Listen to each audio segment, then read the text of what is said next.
Washington ডিসিতে দুই national guard সদস্যকে লক্ষ্য করে গুলির ঘটনার পর অভিবাসন নীতিতে কড়া অবস্থান নিয়েছেন ট্রাম্প প্রশাসন।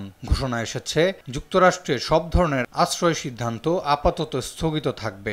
ইউএসসিআইএস পরিচালক জোসেফ অ্যাডলো বলেন, বিদেশিদের ব্যাপারে সর্বোচ্চ মাত্রায় যাচাই ও পরীক্ষা শেষ না হওয়া পর্যন্ত কোনো আবেদনে চূড়ান্ত সিদ্ধান্ত দেয়া হবে না।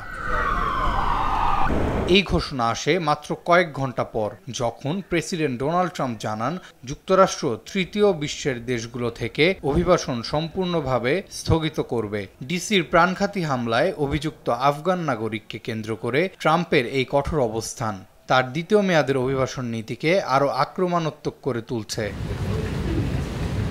হোমল্যান্ড সিকিউরিটি দপ্তর ইউএসসিআইএসকে নির্দেশ দিয়েছে, আবেদন প্রক্রিয়ার কাজ চলমান অবস্থায় সিদ্ধান্তে পৌঁছালে তখনই থামতে হবে। একই সঙ্গে 19টি দেশের গ্রিন কার্ড আবেদনও পুনঃপর্যালোচনার ঘোষণা দেয় সংস্থাটি, যদিও এ বিষয়ে হোয়াইট হাউসের পূর্বের বিবৃতিতে বিস্তারিত জানানো হয়নি Afghanistan, Cuba, Haiti, Iran, Somalia ও ভেনেজুয়েলার নাম।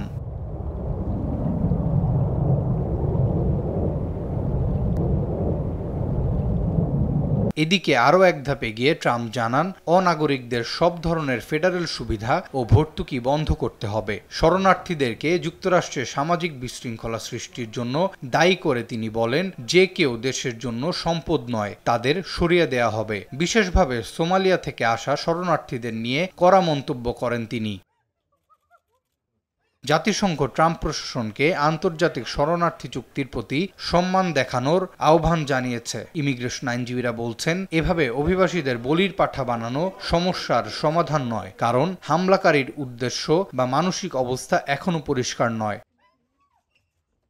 এদিকে ডিসির গুলির ঘটনায় সন্দেহভাজন রহমানুল্লাহ লাখনাওয়াল 2021 সালে বিশেষ অভিবাসন সুরক্ষা কর্মসূচির আওতায় যুক্তরাষ্ট্রে এসেছিলেন। সিআইএ জানায়, তিনি সংস্থাটির সঙ্গে সম্পৃক্ত ছিলেন এবং একাধিক ধাপে নিরাপত্তা যাচাইয়ে উত্তীর্ণ হয়েছিলেন। তবে নিউ ইয়র্ক টাইমসের তার এক পরিচিত বলেন, আফগানিস্তানে কাজের সময় তিনি মানসিক স্বাস্থ্য সমস্যায় ভুগছিলেন।